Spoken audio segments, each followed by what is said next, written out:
मूल्यों का वर्गीकरण किस प्रकार से किन किन विद्वानों के द्वारा किया गया है वो हमने देखा और वो हमने पढ़ा। तो उसको वापस रिपीटेशन करते हुए चलते हैं और नेक्स्ट मूल्य पढ़ते हैं। सबसे पहले हमने पेरी के अनुसार पढ़ा। पेरी ने 4 भागों में मूल्यों को डिवाइडेशन किया है। तो सकारात्मक मूल्य, नकारात्मक मूल्य, विकासवादी मूल्य और वास्तविक मूल्य। उसके बाद अल्पोर्ट एंड बर्नर ने मूल्यों का स्प्रेंगर के आधार पर, यानी स्प्रेंगर ने मूल्यों को वर्गीकृत किया है, लेकिन अल्पोर्ट और बर्नर ने उनकी सहमति दी है, उन मूल्यों पर अपने विचार व्यक्त किए हैं। तो ये अल्पोर्ट के 6 भागों में बांटे। अल्पोर्ट ने मूल्य, सैद्धांतिक मूल्य, सौंदर्यात्मक मूल्य, राजनीतिक मूल्य, सामाजिक मूल्य, आर्थिक मूल्य और धार्मिक मूल्य। उसी प्रकार जेई टंडन के अनुसार जेई टंडन ने मूल्यों को 2 भागों में विभाजित किए थे, अमूर्त मूल्य और मूर्त मूल्य, जो मैंने आपको कल इनके बारे में थ्योरिकल पढ़ा दिया है। अर्बन के अनुसार अर्बन ने मूल्यों को 3 भागों में डिवाइडेशन किया है, जैविक मूल्य, पराजैविक मूल्य और सामाजिक मूल्य। उसी प्रकार से स्थूल रूप में मूल्यों का वर्गीकृत किया है राष्ट्रीय शैक्षिक अनुसंधान तथा प्रशिक्षण परिषद नई दिल्ली ने। राष्ट्रीय शैक्षिक नई दिल्ली के द्वारा, इसके द्वारा, नई दिल्ली के द्वारा। कहने का मतलब है कि स्थूल रूप में जो मूल्यों का वर्गीकृत किया है वो राष्ट्रीय शैक्षिक अनुसंधान परिषद प्रशिक्षण परिषद नई दिल्ली के द्वारा किया है। इन्होंने स्थूल रूप में मूल्यों को 2 भागों में बांटा है, यानी कि 83 प्रकार के मूल्य थे। तो 83 प्रकार के मूल्यों को जो एक लंबी सूची थी, दीर्घ सूची थी, उसको लघु सूची के रूप में छोटा किया गया और छोटा करके उसको 2 भागों में डिवाइडेशन किया। तो स्थूल रूप में शाश्वत मूल्य और परिवर्तनीय मूल्य या परिवर्तनमान मूल्य। शाश्वत मूल्य जो सनातन धर्म से संबंधित है और परिवर्तनीय मूल्य जो युग धर्म से संबंधित है। अब जो ये मूल्य है, इन मूल्यों के आधार पर ही 7 या 8 या 10 या 12 प्रकार के जो मूल्य बताए गए वो आपके सामने इस प्रकार है। फर्स्ट है व्यक्तित्व मूल्य। व्यक्तित्व मूल्य वे मूल्य होते हैं जो व्यक्ति से संबंधित होते हैं। व्यक्तित्व मूल्य वे मूल्य जो व्यक्ति से संबंधित होते हैं, जिन मूल्यों को व्यक्ति अपने से संबंधित यानी अपने दृष्टिकोण में रखता है, अपना दृष्टिकोण बनाकर उन मूल्यों को पालन करता है। जैसे कि मान लीजिए समय का पाबंदी होना। अब व्यक्ति स्वयं अपने ऊपर उन मूल्यों को लागू करता है, यानी समय का पाबंद होना, सच बोलना, जिज्ञासा, किसी चीज के प्रति जिज्ञासा की प्रवृत्ति होना, ज्ञान की खोज करना। तो कहने का मतलब ये है कि इन मूल्यों के प्रति व्यक्ति स्वयं जिम्मेदार होता है, व्यक्ति स्वयं अपने से संबंधित रहता है। जैसे सादा जीवन, उच्च विचार, तो ये मूल्य किसके हैं? व्यक्ति के स्वयं के हैं। तो इसके अंतर्गत यानी व्यक्तित्व मूल्य के अंतर्गत व्यक्ति स्वयं में अपने दृष्टिकोण में मूल्यों को निर्धारित करता है। ठीक है। सामाजिक मूल्य जो समाज से संबंधित होते हैं, सामाजिक मूल्य समाज से संबंधित होते हैं। इन मूल्यों में व्यक्ति सबसे ज्यादा महत्वपूर्ण समाज को देता है, यानी सबसे ज्यादा महत्वपूर्ण समाज को मानता है। क्यों मानता है? क्योंकि मनुष्य एक सामाजिक प्राणी है और समाज से संबंधित होने के कारण वह बड़े बुजुर्गों का आदर करना, सम्मान करना, उनका पालन करना और बड़ों की आज्ञा मानना, बड़ों का आदर करना, ये सब सामाजिक मूल्य के अंतर्गत आते हैं। साथ ही दूसरों के हित की कामना करना, यानी कि दूसरों के हित की कल्पना करना सामाजिक मूल्य के अंतर्गत आते हैं। नेक्स्ट है शैक्षिक मूल्य। शैक्षिक मूल्य से तात्पर्य बुद्धि के विकास से, चिंतन से, जिज्ञासा से। शैक्षिक मूल्य बुद्धि के विकास, चिंतन, जिज्ञासा, बालक का सर्वांगीण विकास करना, उसे आत्मनिर्भर बनाना शैक्षिक मूल्य के अंतर्गत आते हैं। कहने का मतलब है कि वह मूल्य जिससे बालक का सर्वांगीण विकास हो, बालक का बौद्धिक विकास हो, बालक आत्मनिर्भर बने, ये शैक्षिक मूल्य के अंतर्गत आते हैं। राजनीतिक मूल्य होते हैं जैसे देशभक्ति, राष्ट्रीय चेतना, राष्ट्रीय मूल्य की श्रेणी में आते हैं। कहने का मतलब राजनीतिक मूल्य जिसमें देशभक्ति, राष्ट्रीय चेतना, राष्ट्रीय चेतना के प्रति, मतलब राष्ट्र के प्रति मनुष्य के या व्यक्ति के जो कर्तव्य होते हैं उन कर्तव्यों का पालन करना राजनीतिक मूल्य के अंतर्गत आते हैं। इन मूल्यों के अंतर्गत व्यक्ति अपने कर्तव्यों को अधिकारों के प्रति जागृत होता है, यानी राजनीतिक मूल्य के प्रति व्यक्ति अपने कर्तव्यों और अपने अधिकारों के प्रति जागृत होता है। चारित्रिक मूल्य सदाचार, करुणा। चारित्रिक मूल्य वो है जो सदाचार, करुणा, दया, सहानुभूति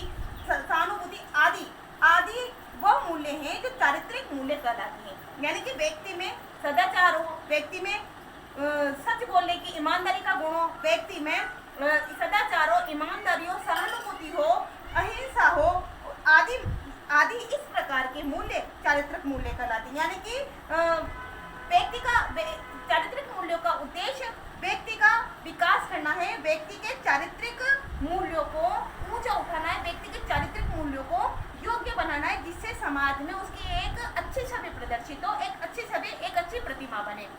नेक्स्ट है आध्यात्मिक व धार्मिक मूल्य। आध्यात्मिक व धार्मिक मूल्य से संबंध ये है कि आध्यात्मिक व धार्मिक मूल्य से संबंध ये है कि कहने का मतलब ये है कि सभी व्यक्तियों को या सभी मनुष्यों को समान रूप से सभी धर्मों का पालन करना, सभी धर्मों का आदर करना धार्मिक मूल्य के अंतर्गत आता है। यानी कि भक्ति, धर्मनिरपेक्षता, सभी धर्मों का समान रूप से आदर करना तथा उसका पालन करना व्यक्ति का कर्तव्य है, कि आध्यात्मिक मूल्य के अंतर्गत आता है। नेक्स्ट है सौंदर्यात्मक मूल्य। प्रकृति, प्रेम, सुंदरता, वनों की रक्षा आदि से संबंधित होते हैं सौंदर्यात्मक मूल्य किससे संबंधित होते हैं? प्रकृति, प्रेम, सुंदरता, वनों की रक्षा आदि से संबंधित सौंदर्यात्मक मूल्य होते हैं। व्यक्ति से प्रेम करे, व्यक्ति ऐसी वस्तुओं से प्रेम करे जिस धरातल पर मनुष्य रहता है वो उसको स्वच्छ और स्वर्ग जैसा बनाए, यानी स्वच्छ बनाए, उसको सुंदर बनाए। उसको सौंदर्यात्मक मूल्य कि जिस धरातल पर मनुष्य रहता है वो उसको स्वच्छ बनाए, उसको सुंदर बनाए, उसको सौंदर्य से परिपूर्ण बनाए, उसका रूप बिगाड़े नहीं, प्राकृतिक रूप से वो जैसी है वो उसको वैसा ही बनाकर वो आगे बढ़े। नेक्स्ट है वैश्विक मूल्य। वैश्विक मूल्य वे मूल्य होते हैं जिससे विश्व की प्रगति और भलाई का कार्य किया जाता है। विश्व की प्रगति व भलाई के कार्य से ये संबंधित होता है। वैश्विक मूल्य किससे संबंधित होता है? विश्व की प्रगति व भलाई के कार्य से संबंधित होता है। वे वैश्विक मूल्य जिसमें किसी जाति, धर्म, विदेश, समूह को किसी से कोई संबंध नहीं होता, उन्हें वैश्विक मूल्य कहते हैं। किसी जाति, धर्म, समूह से किसी को कोई मतलब नहीं होता, किसी को कोई संबंध नहीं होता, वो वैश्विक मूल्य कहलाते हैं। ये प्राणी मात्र के लिए स्वतंत्रता, मतलब प्राणी मात्र के लिए स्वतंत्र हैं, न्याय और अवसर की समानता तथा ये दास्ताओं को, यानी कि दास्ता से संबंधित ये मान लीजिए कि गुलामी को समाप्त करने वाले मूल्य होते हैं। ठीक है। नेक्स्ट है वैज्ञानिक मूल्य वे जीवन मूल्य, मतलब वैज्ञानिक मूल्यों को जीवन मूल्य भी कहा गया है। जीवन मूल्य इसलिए कहा गया है कि ये एक और तो हमारी भ्रांतियों को, हमारे अंधविश्वासों को, हमारे ज्ञान को, हमारे विवेक को बढ़ाते हैं। मतलब कहने का मतलब है कि जीवन मूल्य एक और तो ये जीवन मूल्य है। जीवन मूल्य इसलिए है क्योंकि यह हमें विवेक, सद्बुद्धि, ज्ञान में बढ़ोतरी करके हमारे ज्ञान को जागृत करते हैं और अंधविश्वास तथा भ्रांतियां, जो अंधविश्वास है, जो भ्रांतियां हैं, जो भ्रम पैदा होते हैं, उनको दूर करते हैं। लेकिन साथ ही अगर विवेक और सद्बुद्धि का समायोजन नहीं होता है, कहने का मतलब है कि विवेक और सद्बुद्धि साथ नहीं देती है, जागृत नहीं होता है, तो ये अनास्था की ओर प्रवृत्त हो जाते हैं, अनास्था को आगे बढ़ाते हैं। अनास्था यानी व्यक्ति नास्तिक हो जाता है और वो किसी भी चीज में विश्वास नहीं करता है। तो कहने का मतलब ये है कि वैज्ञानिक मूल्य सृजनात्मकता, जिज्ञासा, चिंतन और समस्या समाधान आदि वैज्ञानिक मूल्य। ठीक है।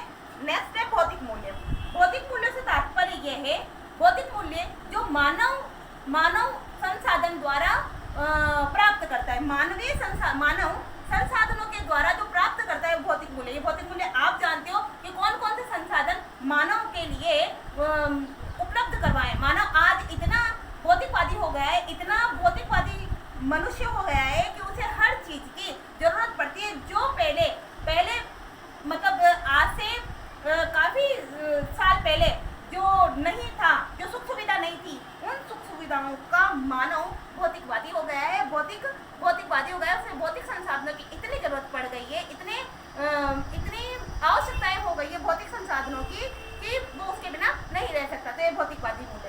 साथ में सांस्कृतिक मूल्य भी होते हैं। सांस्कृतिक मूल्य जो एक संस्कृति को, मतलब सांस्कृतिक मूल्य भी होते हैं जो संस्कारों को अक्षुण्ण बनाए रहते हैं, जो संस्कारों को संरक्षित रखते हैं, जो संस्कारों को एक पीढ़ी से दूसरी पीढ़ी को स्थानांतरित करते रहते हैं। इसके अलावा पर्यावरणीय मूल्य होते हैं। पर्यावरणीय मूल्य वे मूल्य होते हैं जो पर्यावरण पर्यावरण को स्वच्छ बनाए रखते हैं, पर्यावरण के प्रति जागरूकता रहती है, पर्यावरण के प्रति सचेतना रहती है, पर्यावरण को सुरक्षित रखने के लिए बनाए गए मूल्य पर्यावरणीय मूल्य कहलाते हैं। ये आपके मैंने 10 तो ये और 2 मैंने मेरी तरफ से 2 बताए। एक तो बताया मैंने इसमें 11 सांस्कृतिक मूल्य और एक बताया 12 पर्यावरणीय मूल्य।